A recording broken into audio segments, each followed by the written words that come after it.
Featherington from Bridgerton. It's so great to welcome to this wonderful red carpet Will Tilston and Florence Hunt. How are you guys? We're great. Very good, thank you. Let's be honest, we were just talking. There's a little bit of fireworks going on inside of the kind of nerves and excitement. Yeah. It's good though. Yeah, exactly. Is that what it's like on set as well? You know, in terms of that kind of, or is it much more of a sort of, I don't know, chill vibe? Yeah. Well, we've been doing it for so long now. Yeah. So all those nerves are kind of dissipated. And you get, obviously we know everyone so well, so it's that's great, isn't it? Yeah. Such a nice, unique thing about this show, isn't it? The fact that you guys as actors have had that opportunity to grow with the show, and we get to see your characters, you know, evolve through different stages in life. It's been a lovely opportunity for you. Absolutely. Like, these things don't come about often, and you're lucky if you get to do something like this. And we've been so fortunate. It's like one of the first so things. lucky. Yeah. I mean, it's just such a unique like, what are we doing here? Yeah, like, what are we doing here? I don't know. I love how, because the fans love the fact that you're almost like their eyes behind the scenes. Oh, yeah. You love sharing a bit of behind the scenes stuff. Yeah. Has anybody been kind of going, you can't show that, Florence? Oh no, actually, you know what? No, yeah, everyone wants to do TikToks. Like people ask to do TikToks. Oh, yeah. Sometimes I'm like, guys, I need to sit down. No, but they love it. I'm sick of it. Don't even want to do it anymore. I'm sick of it.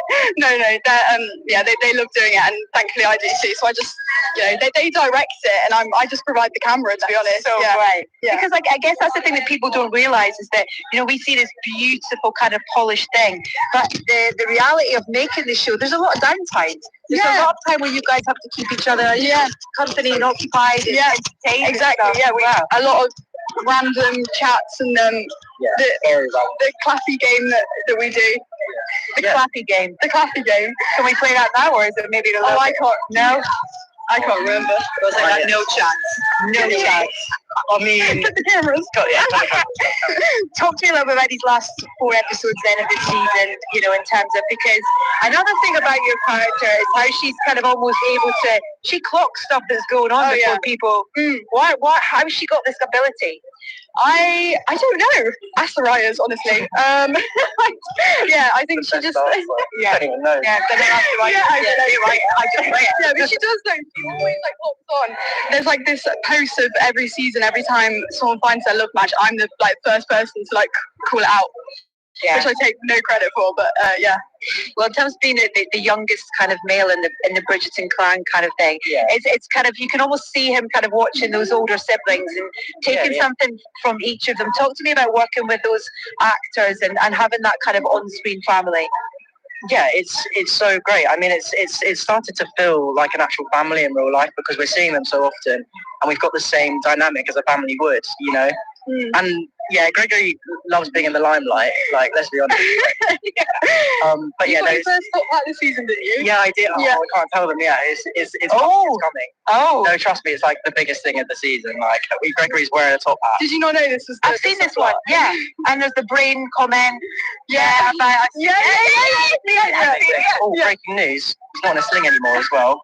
Thank God. That was so annoying. Was it? Yeah. I mean, a working hand in a sling. What's the point, really? And at that point, Claudia had actually broken her arm, and Will was in a sling, pretending, trying to take the limelight. But it's great and it's exciting as well because we see these characters as well. They're rising to that kind of, to that point where it's going to be really focused on them. So we're so excited to see where it goes for your character. It's going to be exciting. Yeah. Thank you so much for being here. Thank you. Really lovely to meet you. Thank you, and you. Oh, yeah, great. Thank you. Have a good night. Cheers. इतनी रात को cab मिल जाएगी क्या? Pre book कर दी थी. On the way है. खाने का क्या है? इतना काफी है? चलेगा. लो, आ गई क्या? अम्मा, आपके tickets.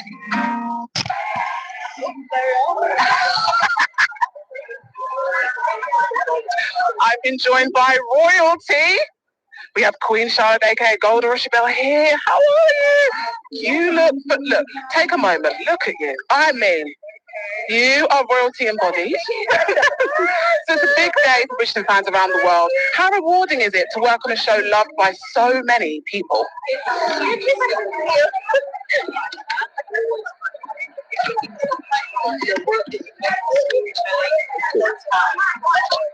To have this, thank you, to have this enthusiasm and reaction to our little show that we were making in 2018, I think, 2019.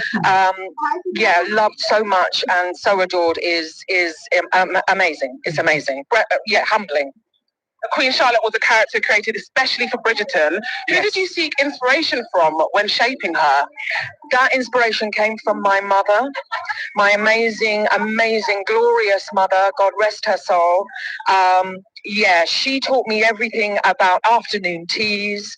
I was dragged screaming and kicking through lovely manor houses of our beautiful English countryside when I was younger. Obviously, I am biracial, so that's a big part of it. My mother was white. My father was South American, Guyanese. So to be able to, you know, celebrate and enjoy that side of my heritage is fantastic. Now, one of the thousands of Bridgerton fans watching at home, Chelsea, wants to know, right? If you could bring one trend from the Bridgerton era into the modern day era, what would it be and why? Oh, gosh. I think we have so many that have been brought forward. I love the afternoon tea. You know, as I just said, I was brought up on that, you know, scones, jam, and now there's like controversy over, do you do the jam first or the cream first? You know what I mean? So I love that we've taken that and kind of run with it in our own kind of modern special way. So I would have to advocate for the afternoon tea. Golda, everything you do for Bridgerton and everything you continue to do for Bridgerton is excellent. I just adore you. Thank you so much for talking to me. Have a great night.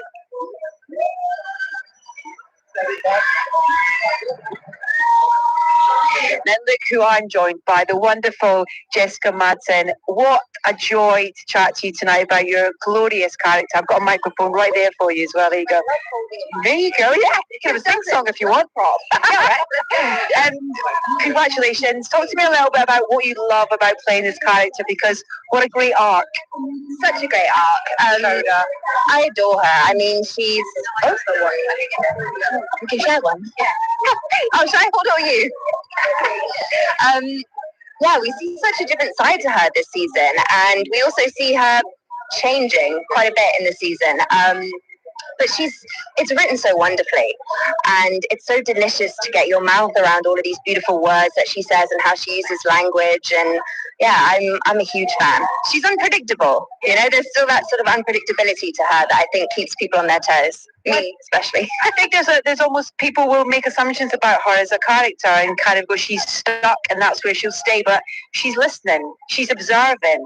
She wants to change and grow. Is that fair? Absolutely, she definitely does, and I think that's what she finds with Eloise, is a safe space to do that and to be challenged. You know, we don't see her being defensive, and we see her being really receptive to everything that Eloise is saying, and that's a beautiful thing to see. Yeah. Talk to me a little bit about this relationship with Eloise. It's a lovely, you know, maybe unlikely friends, but they've found a common ground together. What is that, would you say? I think they hold a mirror up to each other in a really different, you know, unusual way. They do have some similarities, but really they're very different, and they complement each other and they test each other and they grow through doing that.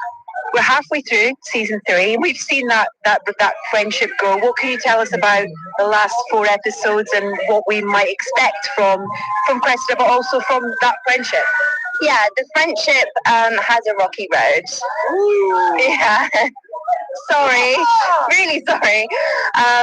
Yeah, it has a slightly rocky road. Cressida finds herself in a place where there's an awful lot weighing on her and pressing on her, and she kind of goes into like power save. You know, she's like doing everything she can to free herself. Yeah. Things get quite desperate, and she does slightly revert to her. I don't want to give anything too old way, but yeah, a little. She cooks some stuff, but she doesn't intend to do so. It's kind of like chasing her tail. She's not really aware of what she's doing. Oh, that's juicy. I like it. Yeah. And it's also been interesting to get glimpses of her relationship. We see her mother a lot, but with her father. Yeah. And I imagine that has a lot of influence on, maybe unknown to her, of her reaction to things and how she is. Yeah, absolutely. I mean, she is a product of her environment, and you see a lot more of that side to the family. You're going into the house a lot more and seeing that she is a caged bird. I love that line where Eloise comes in. Oh, it's like a museum in here. Yeah, exactly, and it absolutely is. Filming in it was weighty. You could really feel. You were like, this is terrifying. You didn't have to do a lot of acting. You were just like, yeah. And then it's really interesting with that, then the flamboyance of her outfits. You know, it's the absolute contradiction of her surroundings. Yeah, which is so smart. And this is where you see the writing being so intelligent, because it's not what I expected. When I got in there, I was like, what the hell? I thought this would be like velvet and really like, but it just shows, you know, what they perform and what mask they wear when they're out and about. And that's very different to, you know, their real life home situation. It's a lovely way as well of celebrating the amazing craftsmen and women behind the scenes and these beautiful creations that they have for you, and the hair and makeup as well. I love them so much. I really do, and I'm so excited to see George and John. I know that here tonight, I'm like, yes. But really, truly, they are everything in this show. They completely brought her to life this year and really allowed the costumes and the hair and the makeup to do so much talking on my behalf. So I'm very grateful for that. I can't wait to see what else you've got in store for us. It's so great to chat to you. Thanks so much, Thank Jessica. you so Have much. a great night. Yeah. Thank you. Fabulous, Jessica. Thank you. Cheers. Thanks so much. तो क्या Google आपको ढूंढ पाता है? यानी अगर कोई Google पर जाकर आपको ढूंढे या आप जिस प्रोडक्ट और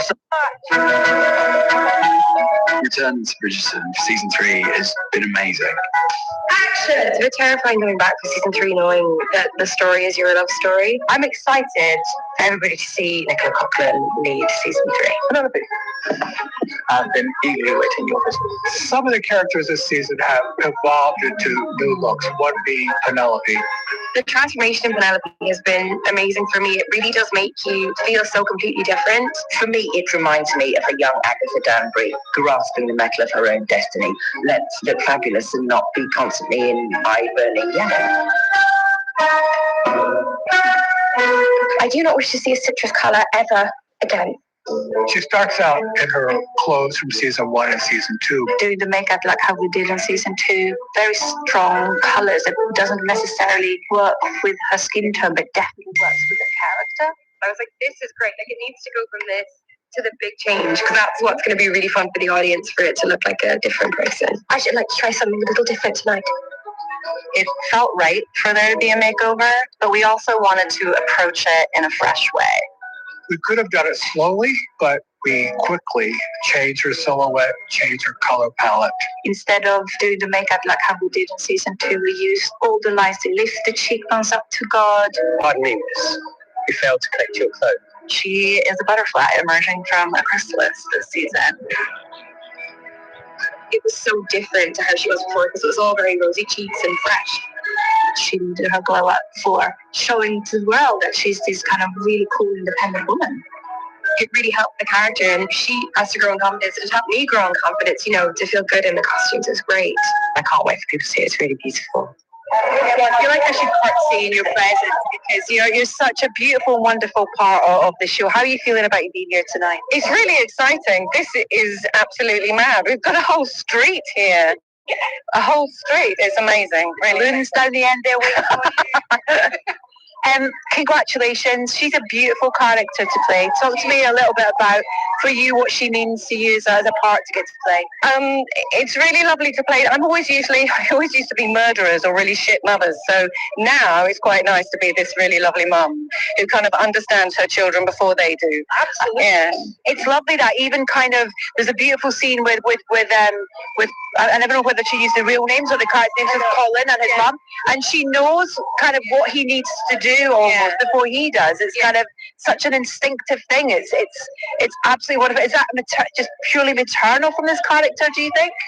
I think it is. I think there's something about there is something of Violet in each and every one of her children, and vice versa. I think the qualities that her children have, it's like she is all of her children and none of them. So she understands those children better than they understand themselves. And as soon as I see a chink in their armour, I will navigate them within an inch of their lives.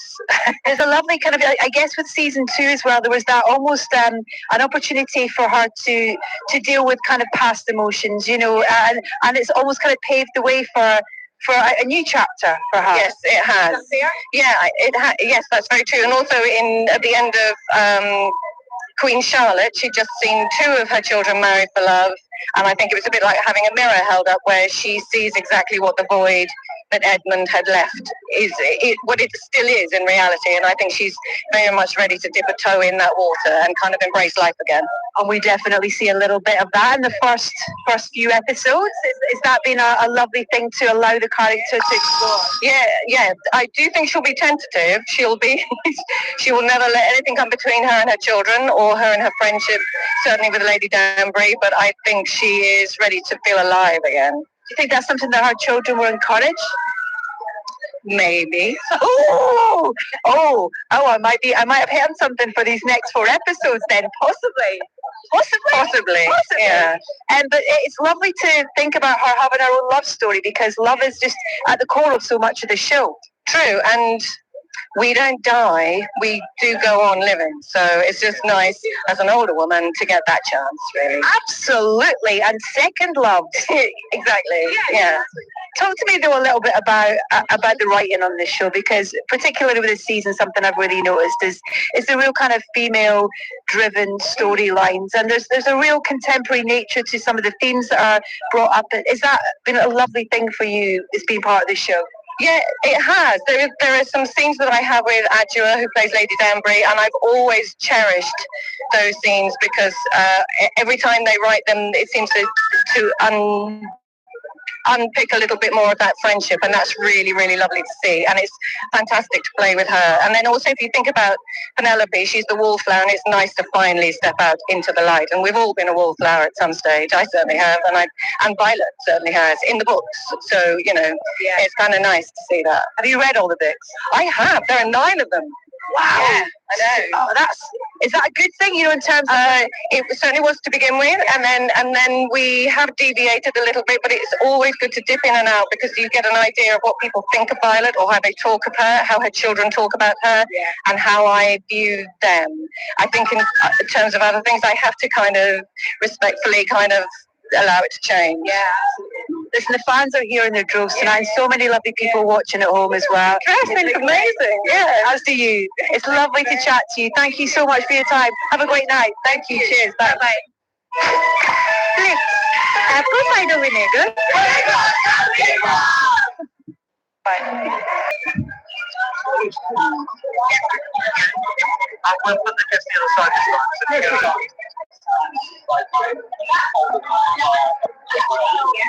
Right now, be quiet. Oh, I know. I'm not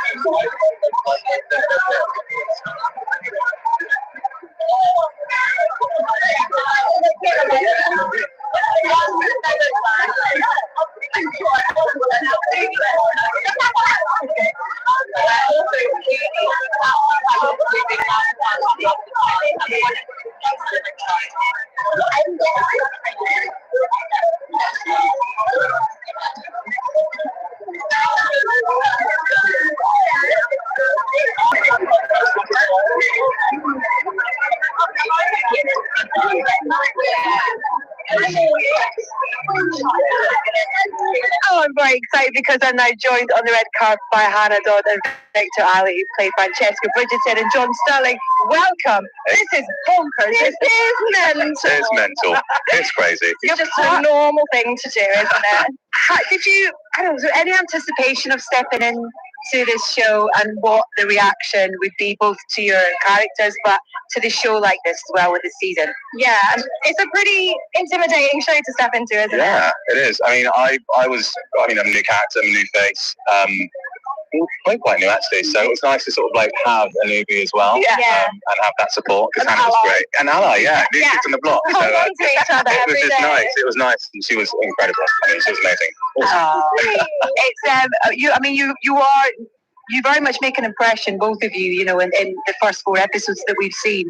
What can you tell us about where we might go for these last 4 Go on, Anna. episodes?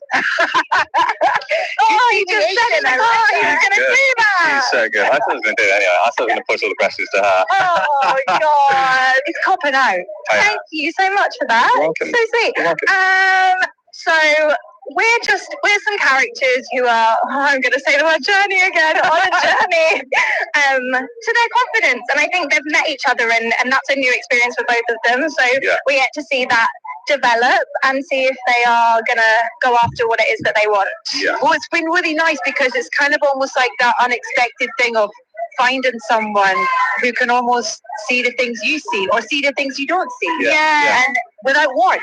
Yeah. And not needing to change each other, which is something that's that's what's really good because we're just so happy. You know that we're so different from the world. Yeah. We appreciate that. And, you know, people would tell us, you know, this is odd and weird, this isn't true love, but it's our version of love. You know, it's our version. And what the writers have done so amazingly is portray a different version of love.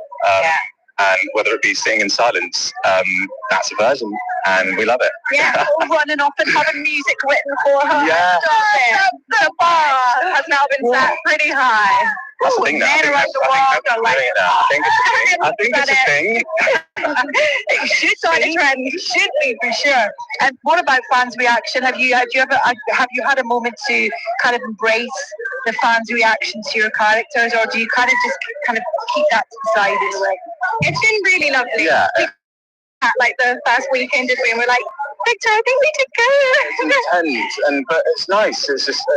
I didn't know what the fans would sort of how they'd react to me or to our love, our relationship. But it's been quite nice and positive, and it's really encouraging. And I'm really excited to sort of see the next episode.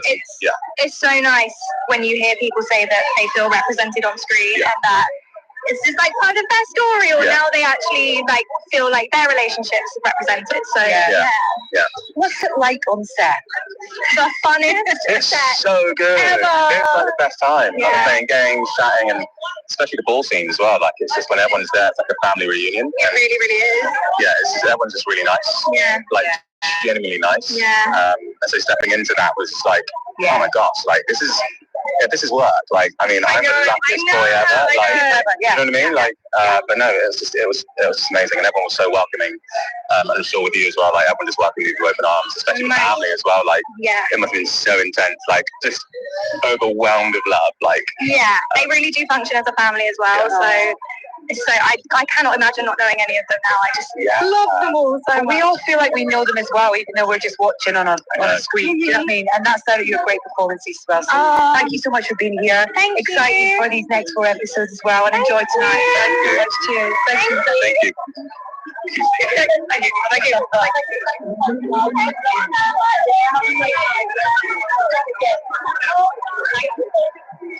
My darling.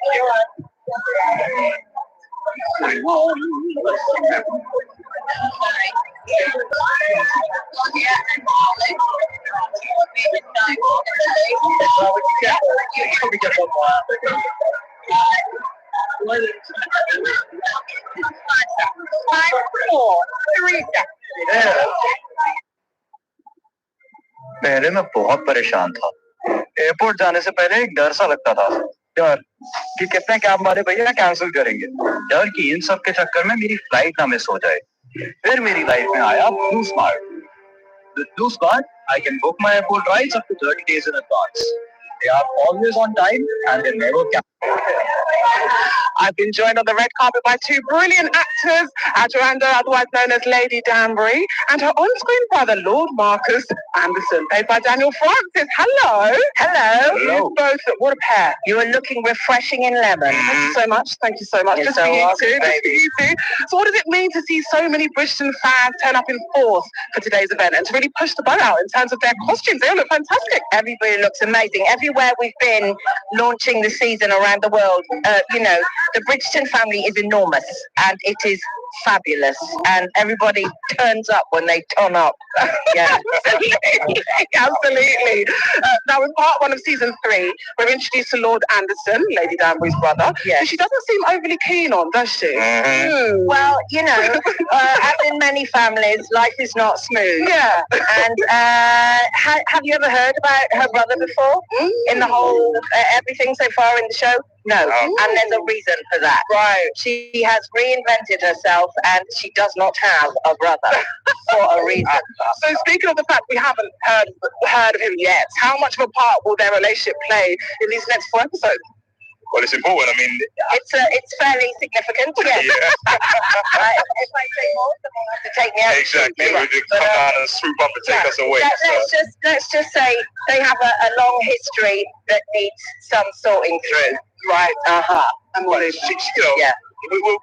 figure it out. We'll see. We'll see what happens. But I think Anderson comes back and he's big sister to him, right? So we see there's a level of unawareness, or he's oblivious to why there's this kind of frosty attitude because it's his big sister. So we'll see what happens. We'll see as that unfolds and where the story goes. Absolutely.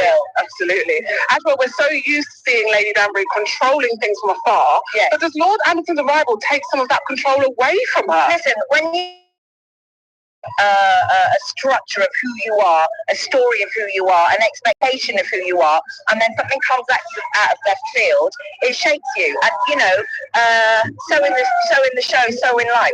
Life is not straightforward, and for me, it's quite exciting to play a character who seems to have a sort of statuesque, unshakable knowingness, and then to see them shook. It is a change. Yeah. It is a change. Yeah. Daniel, Lord Anderson seems to have a bit of an interest in Violet Bridgerton. Can we expect that relationship to intensify in part 2? We'll have to wait and see. It's they're taken by each other initially, right? There's this initial intrigue and an interest that kind of sparks their eye, and we'll have to kind of wait and see how that evolves and where it goes. As well, fans love the bond between yourself and Queen Charlotte. Yes. What do you enjoy most about those scenes and working opposite Golda? For me, it's really nice to see 2 independent women who've had to work their way through the ins and outs of what society demands of them to try and make space for themselves to live their lives the way they want to live their lives. They've got a shared history, it's a long history, and to see the back and forth of them, it's exciting, and G's a fantastic actress, so those scenes are always great fun to do because you're working with another skillful human being. Yeah. Speaking of a shared history and a long history, very excited to see the history between you two, how it unfolds in part 2. Yes, so thank you so much for chatting to me. Have a great night. Thank you so much, Gina. I burn for you, Colin. I actually do. Hello, I am Nicola Cockler from Bridgerton, and this is the Accent Challenge. A lot of people think I'm from Derry because of Derry girls, but I'm from neither place. I am from Galway. My accent's quite soft. I've never had a super strong accent. I'd say girls, and they'd say girls. And then you've got the south side of Dublin. It's like another thing totally different that kind of sounds a bit American. It's actually Irish. And you've got Cork as well. Cork's down the south of Ireland. It's very sing-songy, but Galway's pretty neutral. Ed Sheeran's Galway Girl. It's a really fun line to be like, yeah, it's about me. When I was developing the voice for Penelope, it's often how I like to approach a character. Your script is your Bible, and then you take that and everything forms around that, obviously. But with her, I think in the first season, I wanted it to be more little girly because it's her first season out, sort of a bit shy and kept to it. Well, yes, Mama, and sort of like this. She can breathe, Mama. And then in season 2, there's a little bit more confidence and cockiness to her. Drop the levels a little bit, make the tone a little darker. And then in season 3, she's a woman, sort of talks a little more grounded and a little more in the chest and all that resonance. She's a woman now, Colin. She's a real woman. Just never occurred to me that you of all people could be so cool. I burn for you, Colin. I actually... beautiful. We are still, well, we're on the green carpet now because we're about to enter the big balloon. Claudia and Luke join me. Listen, so grateful you guys have come down here, and I love you two on the show. Thank you so much. The comedy and the performance that you give with this character. Talk to me a little bit about the fun that you have with her. And yeah, I feel like I get away with murder on this. I do constantly feel like I'm getting away. Comedy, like really, the centre of my heart is comedy. Like it means everything to me. So, but she was always funny on the page anyway. So it wasn't all of that to me. It was like written really well, really funny. But as a clown, it's like the best gig in the world. Yeah. But it works and it fits in with the show so perfectly. I'm glad you think that. Yeah, absolutely. And we see Benedict in this season. You know, he's not ready to commit so far, but he's having some fun. Always. You have to rely on that with Benedict, I think. But he's kind of still finding his way in a way, isn't he? He's finding his thing. Well, yeah, and also, I mean, sort of not failing to, but you know, it takes a long time. I think what I love about this show is that it sort of is fundamentally about growing up and sort of how you become someone outside your family, particularly when you're, you know, big family like that. I stretch my limits. No sweat. But a way. I'm Prithviraj Gaikwad, and I choose to rise. So I think it's actually really it becomes really relatable. It's that been a lovely thing as an actor to kind of play a character that is growing up, that is going through different stages in life, and it is experiencing different things. Well, and also weirdly, it's like there's a parallel of us doing this, like as in like this, it's a real life thing as well. I feel like we've been on this since 2019, so it's a big chunk of our lives, and we're just growing up with it together. And you know. And I think you sort of got plans that you want them to do a better job than you did when you were growing up. Like, everyone's like, oh, Eloise is cool, and I'm like, yeah, and I went when I was like 17 years old, which is obviously only like a few years. But like, you must feel quite protective of like the little ones almost in a way as well. And, well, they're not little anymore. I know, I just chatted to Will, and it's kind of like, wow, Jesus. I know. Yeah, I know. When they were little, like cherubs. They were little. I think of them as like toys. They were toys. And now, but now they like actual human beings, and they won't need chaperones now. No, and they like want alcohol and stuff. No, never. No, they don't. They don't. We don't. Let's talk about friendships, because she's just looking for that connection, isn't she? And you know, we see her form an unlikely friendship in the season that everybody's slightly surprised by. Mm-hmm. What's their common ground? What has brought them to that point to become friends? I honestly think, well, when you're like disenchanted in some way, you're probably more open to things that you may not have been in the past. And so she lost this sort of guy that she was interested in, and then a really like supportive column in her life that is Penelope's gone. And to use Eloise's words, like Cressida was just kind to her. But I think, honestly, I think Eloise learns how to listen a bit with Cressida, because she's slowly but surely realising that other people don't have the same sort of warm domestic privileges that she does. And I think Eloise finds her quite amusing. She is, isn't it? Like, she's really, like, there's a funniness, there's like I think she's quite intrigued by Cressida. And Cressida, in her fairness, did want to be mates with Eloise, but she said, I'd rather die. So I could see why she was like, I might not go there. So but she did, bless her. It's the outfits as well. It's the oh my God, those shoulders. Wow. Bigger on the episode. I was just chatting to Jessica about it, and that idea that it's almost a contradiction to like her home life. You know what you call, I guess, like a museum. Yeah, it's kind of like, and she's kind of coming out like a blancmange. It's just amazing. It's so suffocating, her home situation, and then to have like bells and whistles from her head, her scalp. But amazing team that do it. Yeah. Where we go with these last 4 episodes then, before I let you go? Well, we're still going to come to a head. I was surprised at how much they managed to actually fit in the last 4 episodes. Like, crikey, like speed. It's also like, it's quite exciting, this one, because I feel like it's something that was seeded in season 1, actually. This whole storyline with Lady Whistledown, you know, that's been, you know, going for a while, so it's big. And Colin and Penelope, action. That's a beautiful thing to see So, I think the fans will be satisfied. I'm just going to say the word chaise longue, and that's we're about that. That's all we're going to say. And leave you guys to go and enjoy your evening. It's so great to chat to you. Oh my gosh, thank you. It's so nice. Now, as well as meeting some of the cast members who brought these amazing characters to life, we're also speaking to several people who helped bring the show to our screens.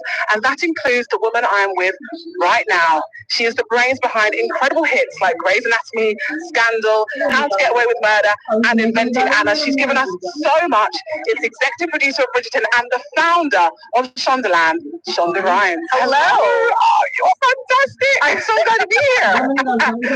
Shonda, tonight is a celebration of the beauty and the brilliance of Bridgerton. As we gear up for the release of the final 4 episodes of season 3, how are you feeling right now?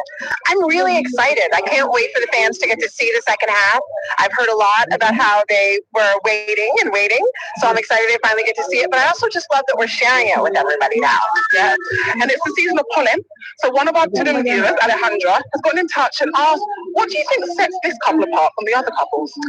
You know, they're both people that we've known before. We've watched them grow through this series. So they're not like, it's not like we're introducing somebody new. We're watching old friends fall in love. Absolutely. Yeah, absolutely. Now, I saw a TikTok comment. This is very important. Okay. It said, I need the reality show. Make my man a Bridgerton man. Okay, that is not a bad idea. Think about it. What do you think makes the Bridgerton gentleman so special? You know, I think really it's the being of the time. The idea that they have all these ideas about what kind of man they're supposed to be. All of the manners, manners make it the man. Like that, the way they dress, the way they treat women, the way they all know how to dance. I mean, come on, that's true. Yeah, very important. But there are so many incredible characters in the show. But if you could step into someone's shoes for a day, who would it be? And I want to be Penelope. I always want to be Penelope. I mean, clearly I want to be Queen Charlotte, but being one, like having a story, I want to be Penelope. Like, she's a writer. She's a secret writer. She's smart. She's fun. She's interesting. Yeah. Great choice. Well, I can't wait to find out what happens in the second part of season 3. But for now, a big thank you. Shonda Rhimes. Thank you. So great. Bye. Bye. Okay. I'm here with executive producer and director of Bridgerton, Tom Baker. Hello. How are you? Thank you for coming. I'm great. How are you? I'm doing well. I mean, look at this. This is quite a here. You got a hot air balloon. I mean, we can't be unhappy. It's perfect. So, I mean, there's such a great atmosphere here tonight. Look at this. Look at these guys. Amazing. Absolutely amazing. So, what do you think is the secret to the show's success? Wow, that's a loaded question. I think it's all the elements together. I think it starts with Shonda Rhimes saying, I think this would be a really good show. Yeah. Her kind of assembling the team and all of our amazing, talented department heads who execute these stories. And then, of course, this brilliant cast.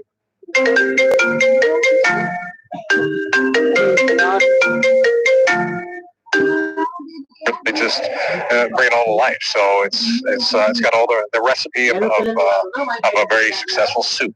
Yes.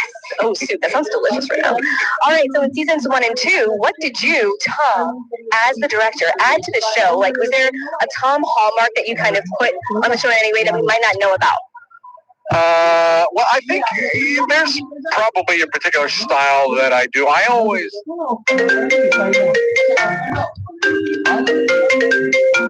look for, with the relationships, with whoever the love couple is of that season, those moment of connection. And I mean, like, hands. I tend to really kind of make a meal. In the first season, it was reggae. It was the Duke with the spoon, with the ice cream. Those are the little things that I find that people like those little particular details and really make a meal out of that. But really, those initial moments of touch that I kind of really enjoy exploring, and with our actors and with our camera, kind of bringing that to the forefront. Wow. 1, now I'm hungry. 2, oh my gosh, thank you for giving us the spoon moment. I mean, can we give it up? Because that's amazing. So, speaking of directing, you directed the pivotal final 2 episodes of season 3. Correct. So, I know you can't give us that much, but what can we have to look forward to? Wow, that's loaded, because all I think about is what I cannot say. I think what you can expect is I think it's a tremendous payoff from what we've set up for this season. with these two characters, with Colin and Penn, this relationship that so many people have invested in, and where they kind of come full circle in their relationship, not fully realized. I think there'll be some surprises in there, but I think everyone will be very happy. Ooh, we love surprises. Can't wait. Thank you, Tom, so Absolutely. much for Thank being you very here. much, Have man. a fun night. Thank you. Thank you, guys. So it is getting closer and closer to the launch of episode 5. But before that, we're going to be talking to even more stars of the show, both here on the red carpet and then when we sneak backstage to the VIP section. And we are loving all of your comments on the show, so please keep them coming. As more and more of our Bridgerton stars walk this carpet, don't forget you can drop an emoji in the stream to let us know what you think of their outfits. I mean, for me personally, Golda, chef's kiss. Am I right? You've been looking for a job for a long time. You have updated your resume, social media, networking, and more, yet you have not been able to get the job. I know this can get so frustrating when all you are doing isn't working for you. But do you really know the reason why this is not working? Because you have not been focusing on your branding. See, your brand is the perception people form about you. So if the recruiters, hiring managers, and employers see you as one of the candidates who has applied for the job, you do not stand a chance. However, if they start perceiving you as the best candidate for that position, you are in the game. But now the question comes, how will you change this perception? It is simple. The process is called career branding. Hi, my name is Sakshi Chandrakar and I'm a career branding coach. And my work is...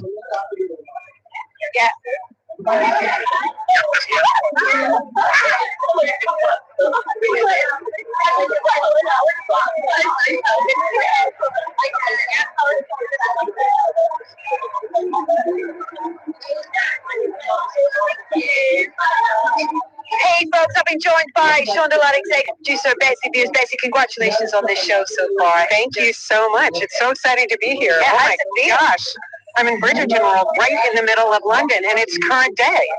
We're halfway through season 3. Yes. You've had the fans' reaction to the first part. Yes. How are you feeling about the unveiling of the second half this I am season? so excited because I don't have to answer the question anymore, what is happening next? And I keep saying, it's coming. I mean, it's coming. So it's finally here, and I couldn't be more excited for people to experience what I've been able to experience for the past bit, which is how much fun and how intensely amazing the last half of the season is. It's that wonderful pull through that the show has, in terms of there are things that are almost planted in season 1 that we see kind of almost coming to fruition in this season as well. It's really kind of been beautifully thought out. Well, gosh, I hope so. Because a lot of thought went behind it. And Jen Brunel did an amazing job writing this season. And yeah, I think I agree with you. I think there's so much about the story. One of the wonderful things about Bridgerton, and it's based in such a family, and that every single season focuses on a different Bridgerton child, is there always those threads that go through. And I also feel like this season is so special because 2 characters who we love and have loved over 2 seasons are experiencing the magic of a Bridgerton romance. Yeah. Have you got a favourite scene from season 3 so far? I couldn't say, because I would have to say that and then people would know what's coming, and I just want them to experience it without my ridiculously biased opinion.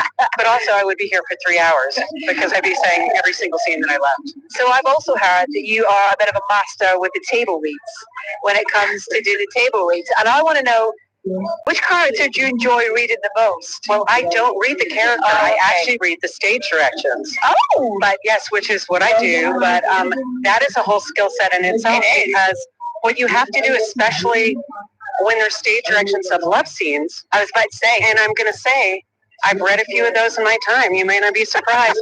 You really have to get into the zesty, intense romance, and bring the spirit to the table read, so the actors know that they're not alone. Okay. So that's always fun. And any action sequence, I find if you read it very fast and you scream a lot, it makes everybody at the table read very, very entertained. Oh, we all want to be at table read. You should all come to table read. It's really fun. We have great table reads. Music also is such a huge part of this show. It's been so clever the way that you have embraced contemporary music, but done in the style of, the era. So it's so much fun. The music, Chris Bowers, who's an incredible composer and who we're so privileged to work with, and has figured out ways of just transforming the score but also from the very beginning was incredibly important to us that we had this nod to modernity, but that we didn't want to hit it over the head with a shovel. Yeah. So the fact that we can actually find songs that are contemporary and perform them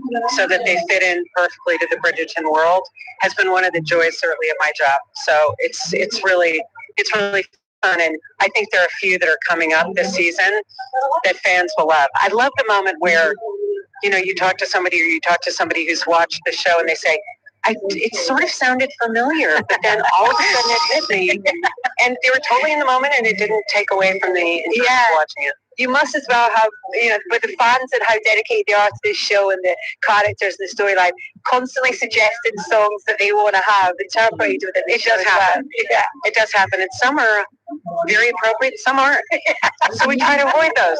You know, we quite like some inappropriateness. Well, there's some, and then there's, you just avoid you have those. to be measured about that. Yeah, exactly. Well, listen, congratulations on the show. Thank you so much for your time, and I'm so excited to share this rest of the season with the world. I can hardly wait to hear the reaction. Yeah, well, all these guys are watching, waiting for episode 5 onto them very, very shortly. So I'm not going to have to answer that question anymore.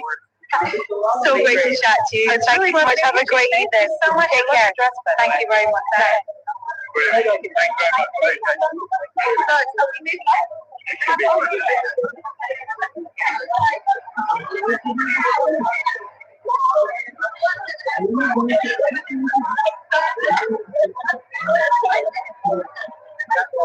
I'm here with some more Bridgerton superfans who cannot wait to find out what happens in the final 4 episodes of season 3. You might recognise them because I was making busy mates with them earlier. Hi, you look fantastic. So, what's been your favourite scene of season 3 so far? I think it has to just be watching their love story and every episode how it's just developed, and obviously in the last part that we've seen how it all came together, and now we're going to see what's next and find out what happens next. Carefully worded there. You could work on Netflix. Well done. And there are so many storylines that need to be resolved. Which one are you most intrigued by? I think it would have to be how's Colin going to find out about Lady Whistledown, and who else finds out? Is this going to be Eloise and Colin, or we don't know? Yeah. If you could transport yourself into the world of Bridgerton for just one day, who would you most like to spend time with? Where would you want to go? Oh, it's got to be with Penelope. She knows everyone, she knows everything, and she seems like the best friend that you'd want. You know, who wouldn't want to be friends with Penelope? Absolutely, that's a great answer. I asked Shonda who she'd want to be. She said Penelope. So you're on the right track. Well, thank you so much for speaking to me. Have a great night. Enjoy.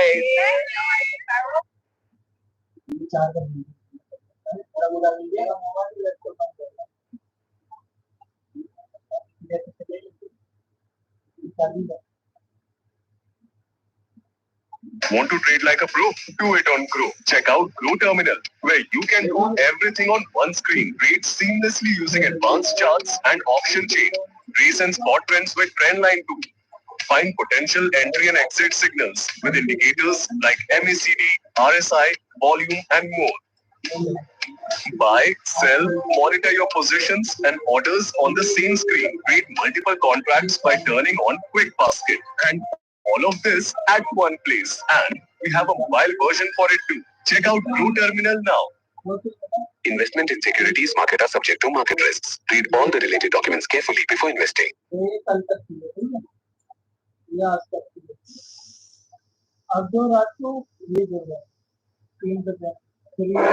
want to see what the world is really like? Yes.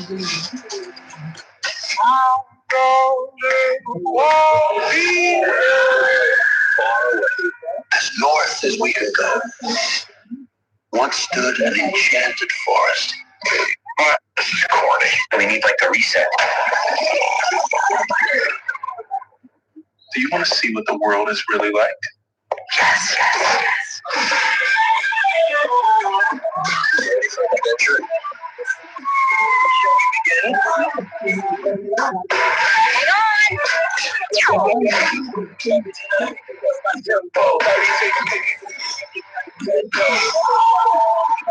It's just got out there.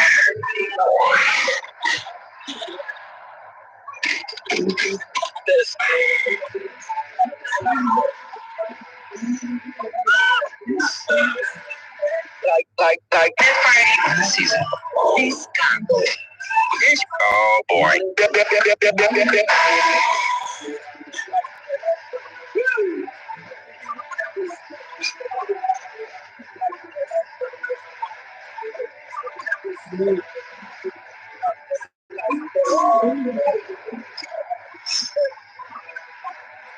So exciting.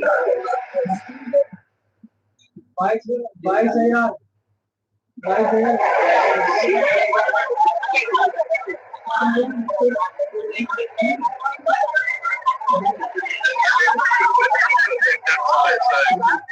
Yeah, please. Can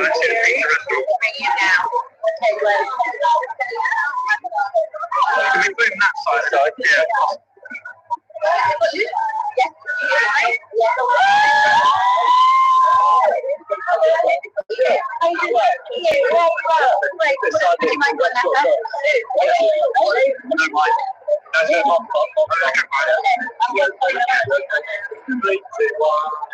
Now look who I've been joined by, one half of Poland. Did you ever think that you were going to get this kind of, I guess, character abbreviation, these two names? Great. Is it, you know that's the thing now? Oh, absolutely. It was there even from the book fans before we started shooting, so I can't really take ownership of it, but I mean, it's definitely grown in size, the following for the couple, for sure. Yeah. The fans have been rooting for these two from the start, really. Have you felt that? Oh, absolutely. And that's like, it feels like tonight we're kind of celebrating not only season one, we're celebrating 3 seasons of seeing this couple, like, gradually, awkwardly, not quite make it work, and now we finally get to see their romance blossom. So it's like, it's a big night for us because it feels like we're really getting to see their story. Yeah. There's been some lovely, I've got a question from some fans, if that's right. We want to hear from, apologies if I pronounced your name really badly, Lalmina Ozan wants to know what's the funniest thing that happened on set. Wow. Let's do this season rather than the whole thing. I mean, any day that's like all the Bridgerton family is just like it. We get to a point where it's 11 o'clock and everyone's just hysterical. Obviously, we've got Claudia Jessie, who's one of the funniest people I've ever met. But the combination of with Jonathan Bailey, Luke Thompson and her, maybe just like Luke ripping his trousers multiple times in a scene. Deliberately? No, just by like pulling the rope in part 1. And I had a stretchy pair. It was tactical. So yeah, that was great fun. I loved it. It's been really interesting because chatting to quite a few of your co-stars, is the sense of that it really is a genuine kind of almost like family vibe that you've all created from playing these characters over a different season. Yeah, it really does. Like, particularly with the Bridgertons, we just feel like, you know, I've not got any older brothers, and Jonathan Bailey genuinely feels like an older brother to me. You know, he's not here tonight, unfortunately, but we got to check in yesterday, and he was just checking in how I'm feeling, and to have like this support between all of us. And the amazing thing about this show is that we pass the story on every season, and we get to showcase a new couple. So being able to do that to people that you genuinely really care about feels really special. So yeah. You and Nicola on screen, from the moment that we saw you two on screen together way back, there was kind of just a lovely chemistry and a lovely friendship on screen there together. Talk to me a little bit about that relationship off camera that you guys have. Absolutely. It's a funny thing, we always get asked if there's anything we did to like work on the chemistry, but really we just became like really good friends from the first day we met. We knew that we were going to have this experience. Ultimately, we assumed that we'd get to our story at some point. We didn't predict it to be so soon. But we just kept working on this. Well, we didn't even, like I said, we didn't work on it, but we just created this like connection between us. And we both, our work ethic is very similar, and we put 110% in. You know, we didn't really have a life outside of shooting the show. And now when we look back, it feels really worth it. At the time, it's a struggle. You don't see your loved ones and your friends and family. But yeah, now we look back and we go, thank God we gave everything to it. So yeah. We see this, the last episode that people have seen so far, halfway through the season, we see the proposal. Yes. I'm assuming it's not an easy ride. No. Well, that's the thing, because viewers already know that there's the whistle-down secret, and I thought that might be the only obstacles to overcome in part 2, but actually there's so much more. Like, it's not just with us, but like with every storyline that's going on, like it feels jam-packed into part 2. I remember there was a point when I'd only been able to read up to episode 6, and I was like, hang on, isn't it? I was like, there's so much that happens in episode 7 and 8. How are we going to fit it into 2 episodes? What we do, and it's beautifully done, and yeah, the ending is really special as well. So Can't wait. It's not long now. It's a countdown. Yeah. Nicola's extraordinary in this, in terms of this character that we just adore and love, and are really rooting for as well. Yeah. But she can be a bit naughty as well. She sends you kind of lots of all the memes and all that kind of stuff. Yeah, I mean, I probably haven't spent as much time on social media in my life as I have this tour because I've been connecting with it and trying to see what's going on and what people resonate with. And it's interesting feedback for to know what people love about the show. And I think also that's the best thing about splitting the show into 2 parts is that people really digested it and focused on moments that maybe would be overlooked if we did all 8 at once. So yeah, the reactions have been incredible. What's been the thing that's made you kind of go, oh my God? Something to do with the carriage scene stuff, the details. The people look into that. These guys, can you feel the energy behind? They will find stuff that we're not even aware of, but it's brilliant and we love to see it. Yeah, they see depth and stuff that even you guys don't. Yeah. They make us look like very detailed actors even when we're not. Well, listen, it's been wonderful to watch you bring this character to life and what you guys have done with it. I'm excited for the rest. Thank you so much. That was great. Thank you so much. Thank you. What a night we are having here in London, and there is still so much more to come. As well as that first watch of episode 5, we're also going to be sitting down with some of our favorite Bridgerton stars for an exclusive chat. So, if you have a question for any of the cast, now's the time to leave it in the chat. And there's not long before that 5th episode drops on Todoom.com. And remember, please don't post any of this social media. Be kind to your fellow superfans. You promise? Great. All right, Edith, back to you. Learn Angel One with these features. Open free Demat account today. Investments in securities market are subject to market risks. Read all the related documents carefully before investing.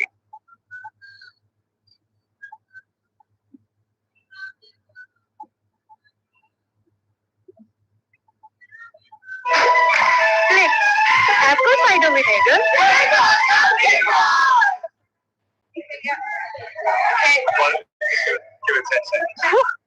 Okay, we got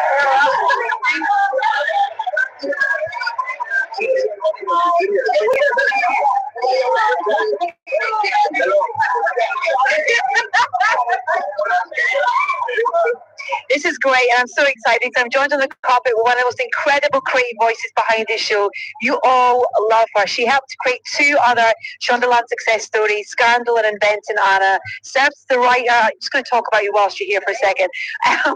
Producer 1 and 2, writer-producer on season 2, and this season she is in charge of the whole shebang. Jess Brownell, how are you? Hi, I'm good. Nice to see you. Listen, how does this kind of world that we have here for you in London and, in Bridgerton land really feel? It's wild to be in the middle of Leicester Square and to have this backdrop.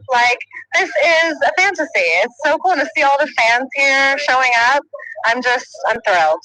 This journey that you've had with the show, in terms of with season 3, you're show running, you're in charge of the whole thing. How has that been and what have you loved about that experience?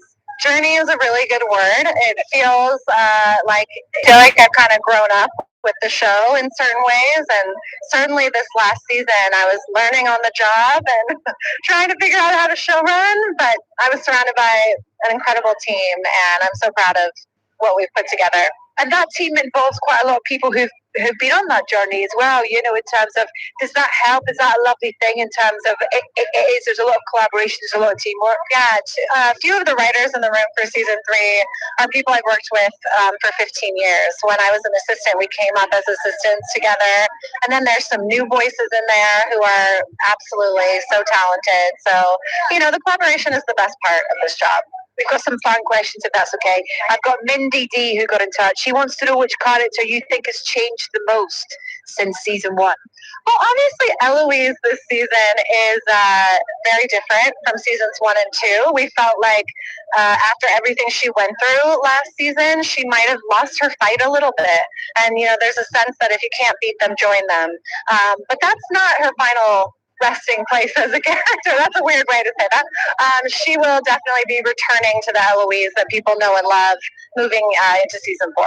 Has that been something that you've really embraced? You know, having these fantastic actors play these roles and really bring them to life, and kind of almost, not that they've helped direct the storyline, but there's characteristics there that their performances really highlight. And you know, Eloise is a great example of that, I think. Oh my gosh, Claudia Jessie brings so much to that role. I mean, she's the fastest draw in the West in terms of her lines, just like boom, boom, boom, boom, boom. And we gave her some comedy this year that she just absolutely nails. It's a real physical thing as well with that as well. Even just the way she slumps or she kind of skulks away. And, you know, she's a good one to do an impression of, but I'm terrible at impressions, so not me, but someone could do a great Claudia Jessie impression. The idea as well with this season 3, you know, being split in two, and where you've left us as fans with this episode before we see episode 5 as well. What can you tell us, fans that are watching, in terms of what we can expect with these 4 episodes for this season? You know, it's been so cool to see the way people have reacted to part 1, which in my mind is so tame compared to part 2. Part 2 is just, it ramps up the intensity act after act, episode after episode. So I think people's jaws are going to be on the floor. We packed a lot of story into 4 episodes in the back half. How do you navigate that, you know, in terms of you can't drop stuff. You can't kind of drop characters, storylines, and those connections that they have across different storylines. Yeah, you know, in a writer's room, we talk about there being 3 kinds of people. You need a finder, a minder, and a grinder. The grinder is someone who's like always coming up with story. A finder is a person who pitches like big ideas. And the minder, it's their job to kind of think about, remember that story we set up 2 seasons ago? We probably got to follow up on that. Or, you know, we said this in episode 1, so we got to keep going with that. I'm actually not a great minder, but I have some incredible minders on my writing staff. We're like, remember that thing? I'm like, oh yeah, okay. We'll keep that going. Everybody needs a minder. That's what I'm taking. The minder. Yeah. And congratulations. So excited for you guys to share the next 4 episodes with fans as well. Great to chat. Thank you so much. Have a good night, Jen. Thank you. Yeah, thank you.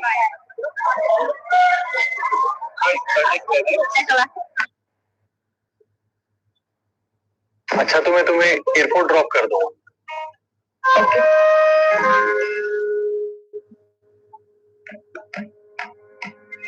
Good day.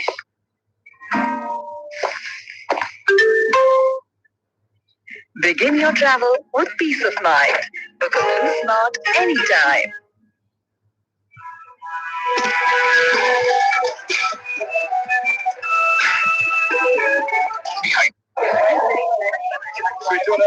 Okay, I'm here with our very own Kate Bridgerton in Simone Ashley. You look absolutely phenomenal. Thank you. And I said that to you in season 2 when we did this premiere last time. You look great. You look great. What is it like being here? How are you feeling? It's kind of surreal. You just don't get immune to it. Like, it's one of the most special things that's happened in my life, and I'm so proud and so honoured to be a part of this show.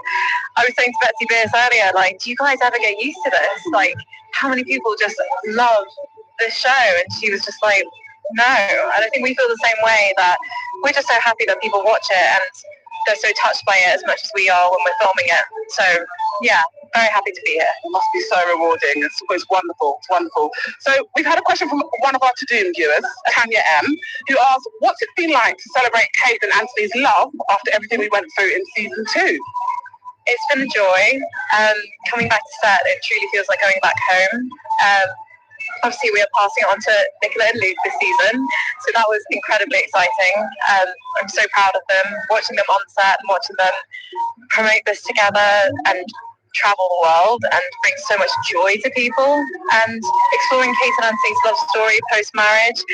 It's been really exciting to see what they get up to, and I'm excited with the fans to see what happens next. Yeah, we're all very excited. I said to Nicola and Luke, do they give you a handover when you get to be the next, like a handover memo?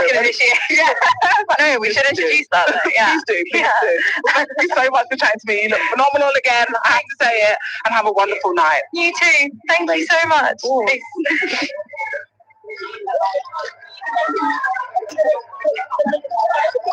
So, Alex, how worried are you for the future of Colin and Penelope with the shadow of Lady Whistledown hovering over them? I am very worried, I think, like all the other fans. But we love the drama, we're here for it, so we can't wait to see what happens next. Alex said mess. I love it. Okay, so stay with me here. This is a bit of a weird question, but it is important, okay? So if you were facing impending doom from a hot air balloon disaster, okay, who would you want from Bridgerton to heroically save you? Definitely Anthony. He's my favorite. He's so sexy. Of course, I will die any day for him. My favorite is that you had that answer loaded up. You were like, as if you'd waited your whole life to be asked that question. That's too good. Well, thanks for talking to us.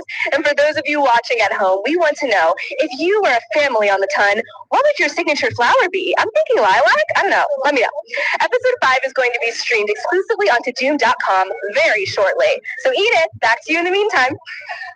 Thank you very, very much indeed. Now I am slightly giddy because I am joined by the one and only Nicola Coughton, otherwise known as Penelope Featherington. The fans are so excited! Hi guys! Oh, it's amazing. This is the end of the most incredible tour that started in January. 4th of January, we were shooting stuff, here in London. Wow. And in New York in January too, so we've been, hard at work for quite a while. How does it feel in terms of hearing the reaction that this season, the first half of this season's had with fans? It's absolutely crazy because season 1 did 82 million in month 1, which was wild. This did 42 million in 4 days. So that, if those numbers don't make sense to me, I'm not that good at maths, so I don't know. Maybe not, but you're a very good actor. Oh, thank you very much. Thank you. Talk to me about the joy for you of playing this character. It's a beautiful thing. I think that's why I love the show, because it's unashamedly joyful and it celebrates romance and happiness and deep human connection. And it's colourful and gorgeous and fun. I love Penelope. She's a gift. I thought when I auditioned she was just the shy girl, but I was like, oh, she's that girl. And then she's really that girl. It's been amazing, yeah. And to see this relationship as well, we're just chatting to Luke as well.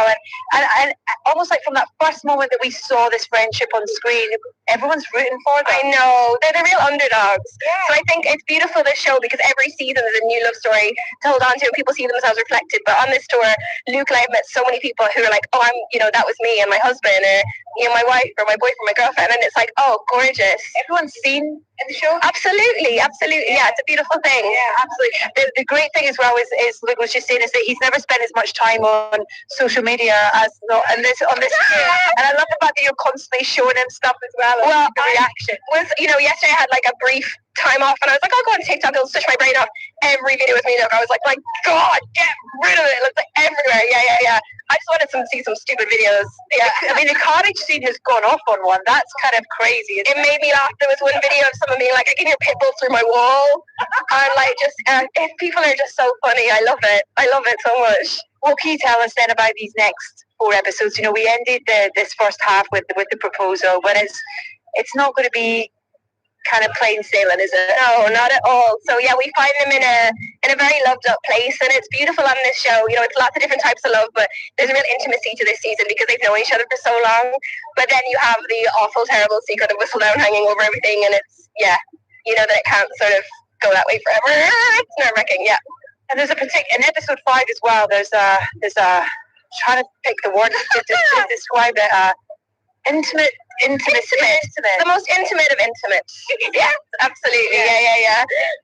But it's that kind of one of the things that showed us so well was just the balance of everything, in terms of and the comedy, and it's so surprising as well. You might be sort of crying one minute, but then you're laughing in the next scene. 100%. I think that's true intimacy, and that's true love. Is when you have the deepest conversation and then laugh, and then it gets sexy, and then you go back to laughing, and that's I think what's been captured so beautifully in the script, and I hope Luke and I have done it well enough for the audience. Yeah. For fans that are watching who are just about to see episode 5, what are you most excited for them to see? Not maybe for your character, for the relationship, for the show, and these next 4 episodes. These new episodes are cracking. I'm obviously biased, but it's suspenseful. It's romantic. You really see them fall in love. You see them finally on an even pegging when they see each other and they finally admit how they feel, and it's gorgeous. But then there's the big old listener secret also, I will hasten to add. Yeah. Then it's a big mic drop moment. Yeah, one of them. Listen, congratulations. It's really great to chat to you. Huge congratulations on the show. It's wonderful. So nice to talk to you. Thank you so much. Thanks, love. जब से online आया है तब से पैसा धंधे में दिक्कत आने लगी है, क्या करें? अच्छा, प्रॉफिट तो कमा लेते हैं साहब, कैश ही नहीं बचता।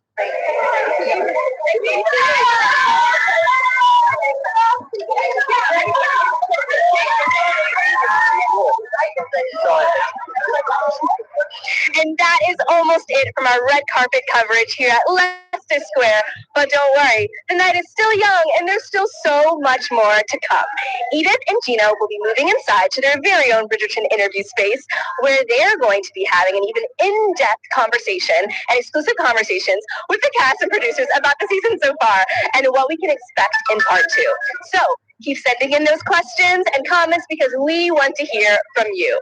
And you can meet me over at shondaland.com, where you can get even more from the world of Bridgerton, including behind-the-scenes videos and the official Bridgerton podcast that takes you inside the show that you all love. Edith and Gina will be back soon, and for me, it's goodbye for now. I'll see you all later. Mwah! Enjoy!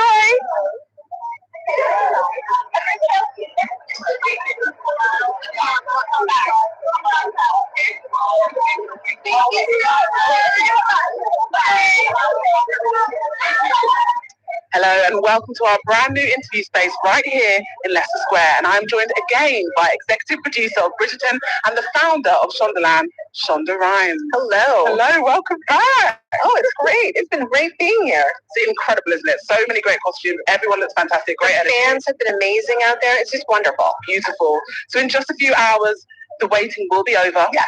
And Bridgerton fans around the world will be able to watch what happens next in season 3. Finally. Yes. Long awaited step. What are you hoping they'll take from the next 4 episodes? Oh my God, there's so much joy in the next few episodes. I think there's some real big surprises for people as well. But for me, what I'm loving is we watch these friends sort of turn into lovers. And what really is exciting is this season is about friendship. We're going to look at the Penelope and Eloise friendship. We're seeing that Penelope and Colin friendship grow into something else. It's exciting. Yeah, absolutely. I've read that you actually cried watching the final episode. I did. Yeah, I did. And you have to remember, like, I get to see these episodes a lot, so I probably saw the final episode 40 times. I think I cried 30 of the 40 times. Wow. Yeah, like it's just moving. It really moved me. And I think that there's something really beautiful about watching Penelope's journey. Absolutely. So we're in for a bit of emotion then. We definitely are. Okay. So we've had a question sent in by one of our to-do viewers, Carolyn, and she says, I read that Luke and Nicola didn't do a chemistry test when they got cast. So how did you know it would work between them? You know, I think we cast all our actors for their incredible abilities. So I don't necessarily know that a chemistry read, that the way people think of it, is really that necessary. What's more necessary is to know that you have versatile actors who are really into their roles and can do a lot of things. And both of them are tremendous actors. And also they got along right away. Absolutely. Now, Genevieve has also gotten in touch. She wants to know what Bridgerton scandal would have stressed you out the most in real life. Oh, wow. I don't know. Probably the stuff with Eloise.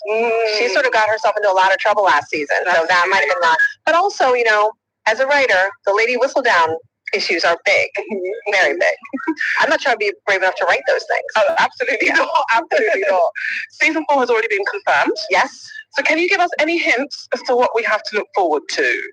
I can tell you that the writer's room is writing right now and has been doing a tremendous job. I cannot tell you a single thing about what they're going to see because that's breaking Bridgerton code.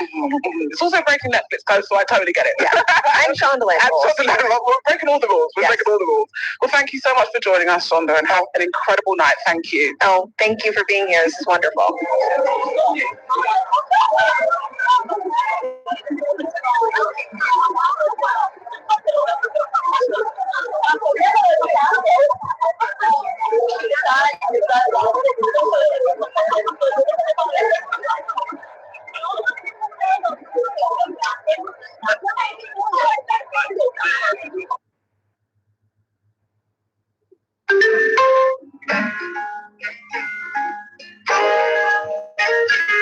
Begin your travel with peace of mind.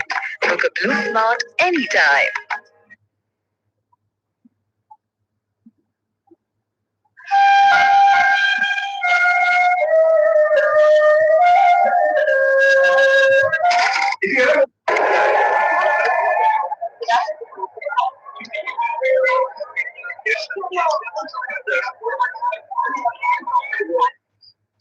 I'm delighted to have been joined by two of Bridgerton's biggest stars, Claudia Jessie, who plays Eloise Bridgerton, and Jessica Madsen, who plays Cressida Cowper. Hello, the two of you. Phenomenal. Now, Claudia, let's start with you. Tell us about the development of your character in season 3, because you've got yourself a new friend, haven't you? Yeah, don't I? Yeah, so Eloise finds herself, it's sort of like the definition of a rock and a hard place. She's got Colin, who she's trying to protect. She's got Penelope, who she's holding this huge secret for, and then she ends up getting shown a lot of kindness by someone she told she'd rather die than be hanging around with in season 2. But I think, I think when you're sort of feeling like sort of disenchanted by things that are going on around you, maybe you are more likely to, I don't know, try something you wouldn't have before, and then but I think they really serve each other really well. I think their friendship is really good for each other. Yeah, I love it. And it was great for me and Jess as well. Yeah, it was the best thing for me. Right.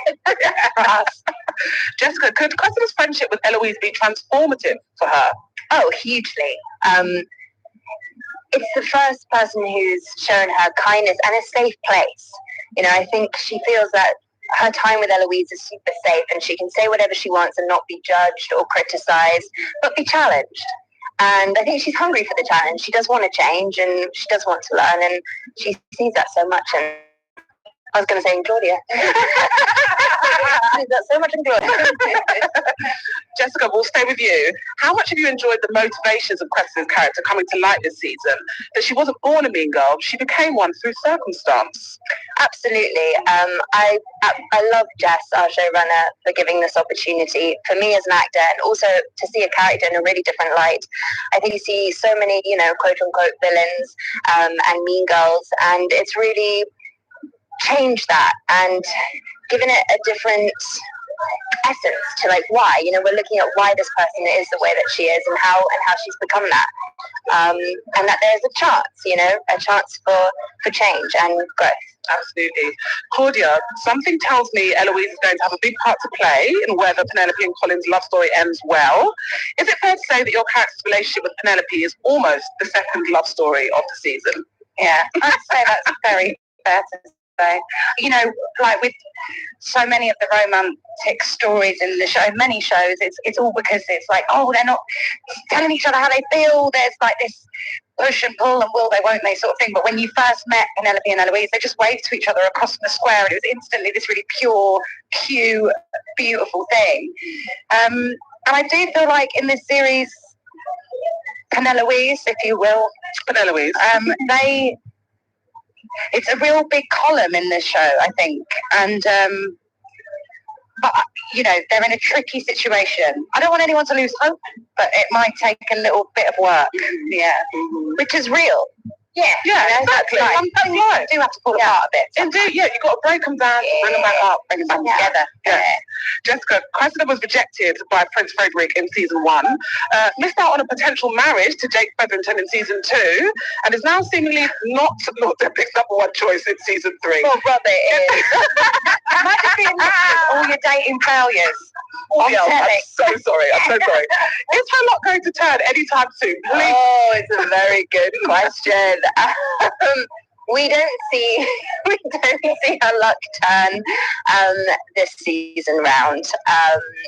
No, we don't. But I have hope. I like to think that there is a place where Cressida will find someone. Fingers crossed.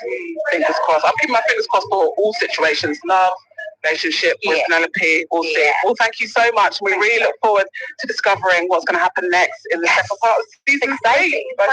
Thank you. Nice to see you. Thank you.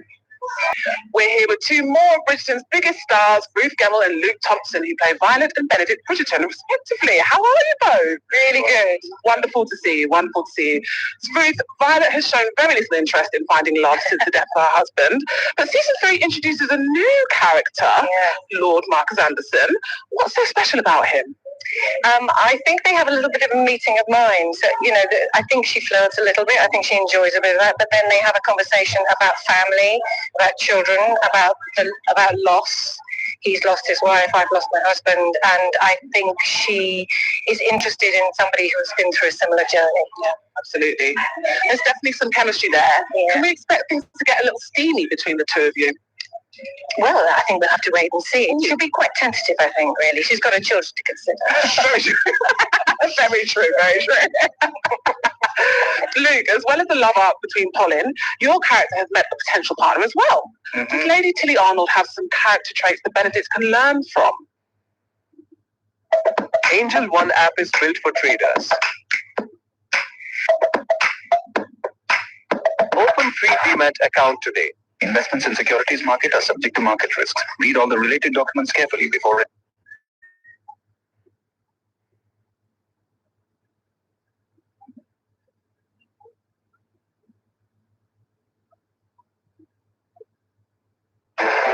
एक बात बताऊं, मुझे मिला है 1.5 litre से भी ज्यादा milk, वो भी. Yeah, definitely. I mean, I think Benedict is attracted anyway to sort of people with that slightly outsider feel, like someone who has sort of like a slightly different way of thinking. So yeah, and actually I think that, without sort of going into spoilers, that really carries on to the rest of the season. I think she really confronts him with something by the end in a way that like no one has ever before, which is just fun to play. Benedict has always been this carefree, creative character, but this season he proves that he can also handle very serious matters as a Viscount while Anthony is away. How do you think that changes his outlook on the future? Well, I think the problem with Benedict has never been what he can do, because I think he's sort of adept at doing lots of things. It's an inner thing, I think, is that I think he can't quite find his route, his centre. He's very good at sort of going along with stuff, but actually his journey is more of an inner one, I think. Just trying to find out why he's so restless, I guess, what that's about. Well, we've been getting loads of fan questions. Yeah. So here's one for the both of you to answer. This is from Crystal Joy. Okay. She asked, if you were to choose a character you can spend a day with, who would it be and why? I'm going to go with you first, Ruth.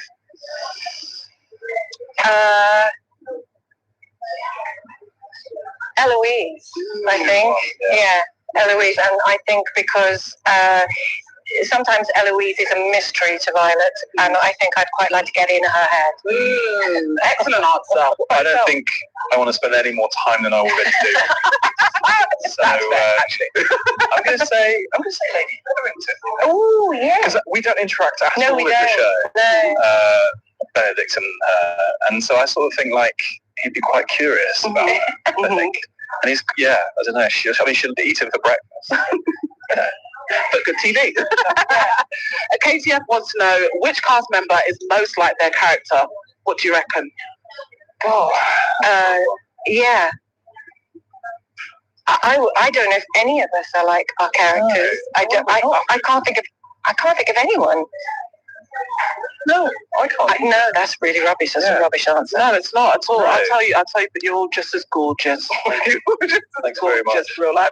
Well, thanks so much for joining us, and I cannot wait to see what's in store for the next part of season 3. Both your characters are phenomenal as well. Thank you. Thank you very much. Thanks for watching. Gina, first of all, I've got to say sorry for crashing your party. Is that all right? Okay, thanks very much. We've been joined by another pair of Bridgerton lovebirds, Hannah Dodd and Victor Ali, who play Francesca Bridgerton, and John Stirling. So great to have you here. Debutantes, in terms of this season. What was your kind of expectation of arriving on set? What was the reality of that first day on set? It's awesome. It's really scary, isn't it? It's a bit of a big show. Yeah. Just a bit.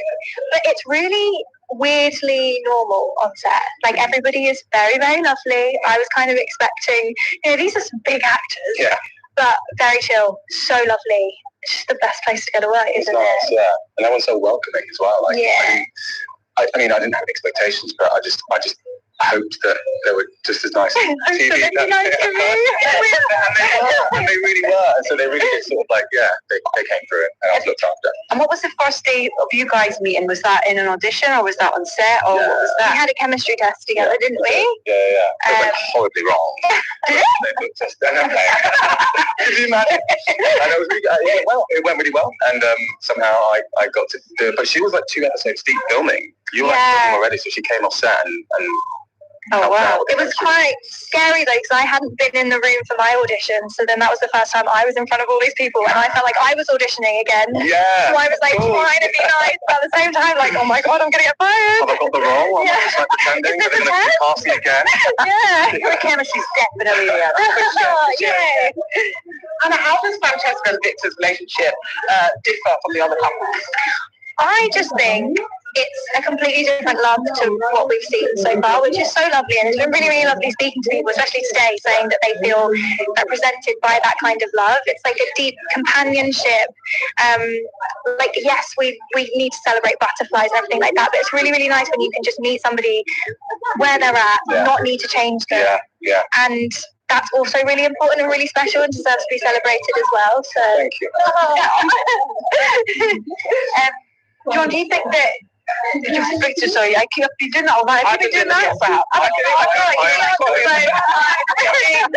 Oh my God. Victor, do you think John? Yeah, John. Do you think did he come to London with marriage in mind? Do you think, or tell me. I think he came. I think that's the back of his mind. I think he was of the age to settle down and find someone. But I don't think it was at the forefront. I think he just came to sort of see this world, this new sort of environment that he wants to sort of explore, and met Francesca. Franny. And I think met good old Franny. Met Franny? Has anyone actually ever called her Franny? She is referred to Franny. Is it? Are you? In the book. Yeah. There you go. Franny. And so he came and met her and was like, yeah, all right, cool, I'll have a crack. I'll try and... That sounds so bad. Oh my God. That's your line for the show. That's the line for the show. The right understand. He thought, okay, let's give it a go. Let's see what can possibly go wrong. And yeah. He had no sort of like plan. Yeah. He just went in. That's why he did the same thing, and it kind of worked. So he's running with it. Yeah, he is. Francesca's been totally embraced by fans. She's just like, you've had such a lovely response. What do you think it is that fans love about the character? Oh, I don't know. I'm really grateful.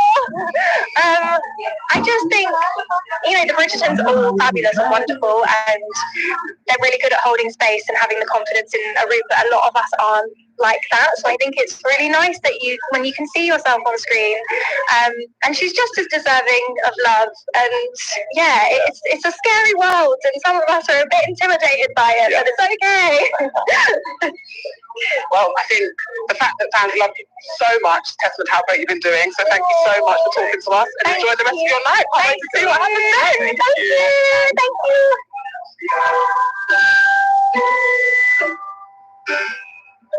Your eyes. The most remarkable shade of blue. Yet somehow they shine even brighter when you are crying. I might say something like that if you were a seater. Well, that was rather direct. पहले मैं बहुत परेशान था। Airport जाने से पहले एक डर सा लगता था यार कि कितने कैब वाले भैया कैंसिल करेंगे, डर कि इन सब के चक्कर में मेरी फ्लाइट ना मिस हो जाए। फिर मेरी लाइफ में आया blue smart. Joining us now are the stars of season 3's long-awaited love story, Nicola Coughlan and Luke Newton. Hello. It's so great to have you here. Thank you so much. Listen, this journey's been extraordinary for you two, from the very first moment that we saw you guys on screen, but coming to the sort of front and centre of this story now as well. What's that been like for you? Yeah, it's been sort of a crazy journey from filming season 1 and seeing these sort of like teenagers try and navigate their way through society to now like taking center stage and doing the dance in the middle of the ball together for everyone to see. It's like a real, wild ride, and it's been amazing. Like we've been doing, working together now for like 5 years on this, and it feels like a moment to celebrate. Yeah. We start the season with Colin returning from his travels. He's grown up a bit. He's a bit more kind of worldly wise. Did you kind of make up a bit of a backstory in terms of where he'd been, what he'd been up to? I mean, I did myself, but then even we had amazing directors this season that just gave me little bits of information here and there, even like down to details like the ring that I had had like a story of like where he'd acquired it and what it meant to him, and so it was all like, but also just the costumes tell like 1,000 stories. Like just looking at the details in my costumes, I was like, okay, this is where he's been, and these are his influences, and this is the wild journey that he's had. So yeah, all the pieces come together. Yeah. Nicola, when Luke returns, sorry, Colin, he agrees to give Penelope a bit of a masterclass in charm. Yeah. Searches for a husband. How fun were those scenes to film?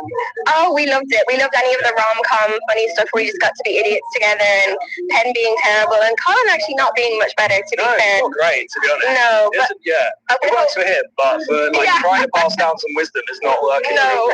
So I hope we get to see more of that in season 4. Not exactly that, but more being silly people together. Yeah, absolutely. Luke, there's a hint of romance and comedy in those scenes. Yes. And one of our Tudum viewers, Anna, wants to know, what rom-coms did you end up watching for inspiration? Luke, I know you told Tudum your favourite movie is Notting Hill, for example. Yes. So I watched Notting Hill. I used to go back and watch a lot of Friends because of that rom-com element of like being so close to the edge of like almost laughing, which we had in that, particularly in that scene under the tree in part 1. We were just on the edge of laughter the whole time. So there's so many. I just lived in the world of rom-coms at that time because it just felt like you wanted to surround yourself with this like romance. Yeah. It's also that kind of lovely bit with the decision and the confidence that she has when she decides, I'm going to take a husband for sure. And that kind of lovely kind of aesthetic that comes with that, and the decision to kind of change her look. Was that kind of fun to play with the character as well? It was very fun, and I really love that it develops through this season. I'm excited for the audience to see part 2 because she really starts to feel like the woman who should be wearing those dresses, and the silhouette changes, and it's very grown up for her. And there's some beautiful outfits in the second half. Did you get to get involved in that side of it? Yeah, absolutely. John Glazer, who designed this season, he talked about he wanted Pen and Colin's hands to touch, and they're not have gloves on, so we designed. I suggested some fingerless gloves, and they made those. It was very cool. Yeah, very cool. That's so awesome. Luke, there was also the Lord Debling storyline in part 1, so that really forces Colin to confront those feelings he has for Penelope. Was it fun to play out this power shift between your two characters? Absolutely. Me and Sam loved it. I mean, there's a lot of the footage out there on the Shopland website of how we, like Sam and I, were sort of playful in the dance rehearsals, even in the moment when he steps in. But I think it was good. It was good for him to have some like healthy competition, and it like sets up a bit of a ticking, is it a bit of a clock, and like he's got to make his decision, he's got to make his move. And also I always think that like Debling is a suitable and a good match. He's not necessarily a love match, but he is a good match for Penelope. He's not a bad guy. So yeah. After the full romance, he's alright. Yeah. Why do you think, Nicola, that this relationship between Pen and Colin has resonated with people so much? I mean, I really love this show, and I feel like it's so joyful, and it tells a different love story each time, whether you've got enemies to lovers, friends to lovers, fake dating, and I think so many people do relate to that friends to lovers thing, and Pen and Colin are underdogs, so I think people love seeing that on the screen also. There are a few obstacles in the way that could stop their relationship reaching a happy ending, including the secret of Lady Whistledown's true identity. Luke, how much of a part will that play in part 2 of season 3? Massive part. Whistledown has never been so much in the forefront of the storyline. Sorry, it really takes over, and everyone becomes involved. It's not just us. It's like the whole of the town is surrounded by this like storyline that's just rooted in Whistledown. It's really exciting, but there's so many more obstacles as well. I didn't expect it. I was like, surely it's just the Whistledown secret, and once they get over that, it's later after, but there's other stuff that they've got to overcome before they get the ideal ending. The friendship between Pen and Eloise, and that kind of the sort of demise of that friendship has kind of been really heartbreaking in a way as well. How do we see that relationship evolve or kind of progress? They're not really on a linear path. I think it's like a true friendship where it ebbs and flows, and there's moments where she's a little bit more understanding, Eloise is a little bit more understanding, but then the hurt comes in. So it's definitely not plain sailing, but it's very truthful, and I love acting with Claudia. She's wonderful. Yeah, great. You two have been absolute stars this season. But with it drawing to a close, how are you feeling about passing on the baton? And do you know who the lead will be? Wow, I think it's the most exciting thing about the show And people resonate with different characters, different storylines every year. So I think it's the best thing about it is that we get to stick around, still be involved, but we get to pass on the main storyline and the romantic storyline to someone else. I've requested. Get to sleep in a lot. Yeah, exactly. So we're good. Well, I've requested don't tell me until the last. Oh wow! No, we don't want to know. It's too much. Yeah, we did. Yeah, I know. At some point, I can wait. I don't know. Yeah, I can wait till we get in the studio. Yeah. We'll get tonight over us. Don't worry about that. Thanks for being here. Thank you so much. It's been a pleasure. Thanks a lot. Cheers. Appreciate it. Thanks.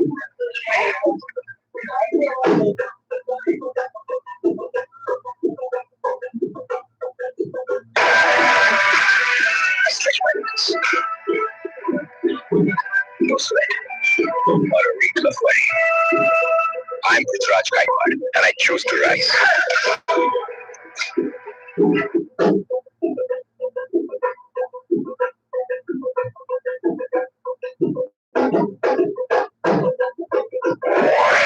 You see what the world is really like? Yes.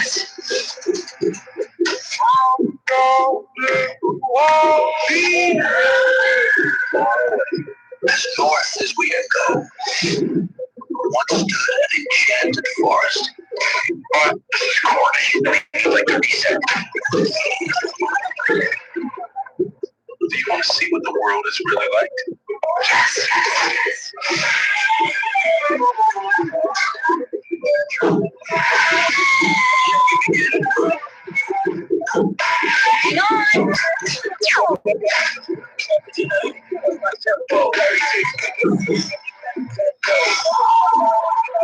It's just got out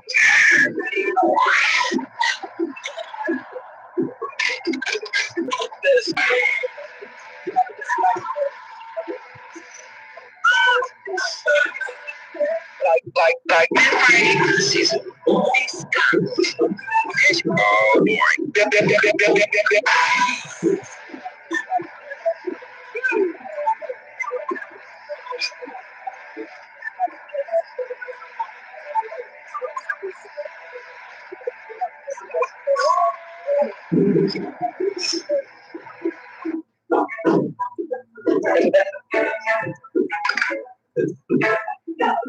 Episode 5 is right around the corner for viewers on to do, but there's just time for one more exclusive chat. You better to talk to us about the combination to season 3 that showrunner Jess Brownell.